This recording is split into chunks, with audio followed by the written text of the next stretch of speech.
Welcome back, trainers, and in this video we're going to be going over Pokemon Home and how to kind of transfer Pokemon, as well as take a look at Pokemon Home and what it does have to offer.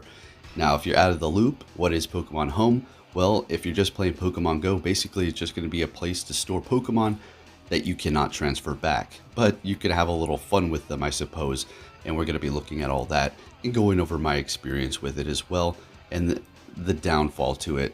Depending upon your gameplay, if you play the main series games, you're going to be able to transfer a lot of Pokemon over there if that's what you so choose to do, but there's going to be a little bit of a twist here. It's not so bad. You're going to actually have a cap on energy, and each Pokemon is going to take a specific amount. We're going to go over all those numbers and everything you need to know as well. So personally, for myself, I'm not too bothered about it, but I'm going to point out where it can potentially be kind of a money grab on some accounts. But you're also going to be able to get yourself a Meltan box, which we are going to be going over as well. So you're going to be starting off with 10,000 energy or transporter energy, and then you're going to be able to gain 60 per hour. So in a week you're going to be able to gain it all back if you use it all up.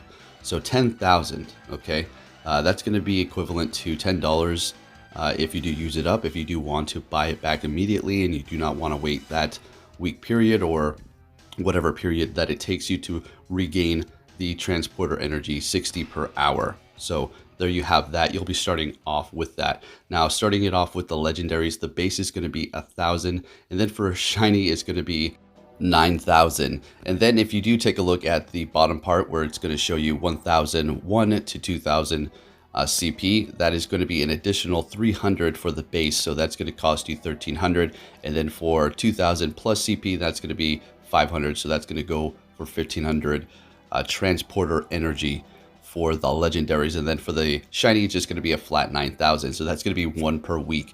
Going on to mythicals here, it's going to be a base of 2,000, the shiny is going to be 8,000, and then for the base, for the CP between 1,001 and 2,000, that's going to be 1,500. And then for the CP 2001 and up, that is going to run you 2,700 transporter energy. So there you have the mythicals. Moving on to normal Pokemon, it's going to be just a base of 10 transport energy. For shinies, it is going to go for 1990, so just about 2,000. And then for 1,001 CP to 2,000, it's going to be an additional 100, and then 2,001 plus is going to be an additional 300. So for those basic Pokemon, you can transfer a bunch, and we're going to actually take a look at that right now. So how do you get to it? Go to your options, and it is going to be down there. Pokemon Home, you're going to go ahead and sync it all up. Personally, for myself, I was having some troubles until I did just kind of had the login transfer itself from my Switch, and I just kind of linked it up there, so I'm all good to go. So we're going to go ahead and pick a few Pokemon here so you can see how this does work. I mean, there's not really much to it. You select the Pokemon. Depending upon which Pokemon you're going to pick, it's going to cost a certain amount of transport energy. The more shinies you pick, you know, the less you're going to be able to transport over, or legendaries you pick, or mythicals, however you like to slice it. But if you're not picking any of those, you're going to be able to transfer over quite a bit. So personally, I don't really need to use this, I guess, to store shinies that I potentially may want to transfer into the main series games whenever I decide to start playing that. But otherwise, yeah, I guess I can just use it as a storage for Pokemon that I just kind of feel a little guilty just transferring, like Community Day shinies, but those do take quite a bit of that transport energy. And as you can see here, the cost is going to cost you 980, and that is because I still have a sliver left.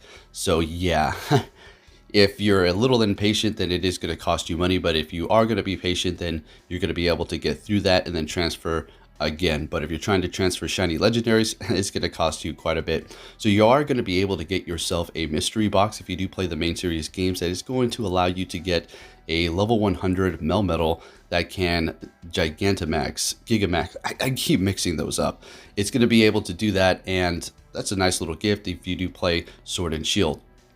So we will take a look at that here. It will prompt that when you do open it up, and you'll simply be able to collect that later on. So there you have that. But anyways, taking a look at some of the features here. So these are the Pokemon that I did transfer in. So say you're not into the main series games, you're just playing Pokemon Go, right? And we'll see what happens here. But I want you to see on the left side, these are going to be Pokemon that you cannot transfer over. So basically costumes. And then when you do transfer a Pokemon that does have some sort of transformation, say the cast form Sunny, it will transform into the regular one when you do bring it into Pokemon Home for whatever reason. So puts it into perspective on how many ridiculous costume Pokemon that we do have, if you saw that there. So there's going to be all kinds of fun little features in here. You can see the Pokedex, you can see their stats, you can see their Pokedex entries from different games as well. So there's different kind of things that they do say. They will have specific stats. So Mawile here is going to be better with attack. It does have its attack lowered for its specific nature, so this one's a useless Mawile, unfortunately, but I wasn't planning on using it. You can actually go and trade Pokemon. I have 2 waiting for me here. All kinds of weird stuff, right, that you can mess around with if that's what you want to do. If you're getting a little bored with Pokemon Go, or you just want to have a little fun transferring them over and then trading Pokemon, looking at the Pokedex and looking at their stats and whatever else you want to do if you don't play those main games. So somebody was so grateful to send me over a Metapod. Let's see what else I'm going to be getting here. And this, I'm not too familiar with this one, is like some pumpkin boo or something. I'm sorry, guys. I need to get back up to date with the main series. But anyways, here we go. We're going to put some Pokemon into the trade here, so you can do that, pick whatever. But for whatever reason, it wasn't allowing me to put some of these in here, so I just had to keep messing around with it. Maybe I'm just being a noob with the whole app here. Yeah. This is pretty much it. If you're not really playing the main series games, you can just use it kind of like a storage bank for whenever you do in the future, or just a fun little side game. Otherwise, not really much going on here until they do have an event in the future in which we may see shiny Sunny cast form, shiny Rainy, and shiny Snowy. Also, another thing to take note of is all the Pokemon that you're going to be transferring into Home from Pokemon Go is going to yield you some candy, as you've seen it when I did transfer them. So that's another pretty, nice perk that you can get there from transferring Pokemon that you just don't want hanging around anymore. They're not really doing much for you. So there you go, trainers. And now you're going to also be able to get that Meltan box.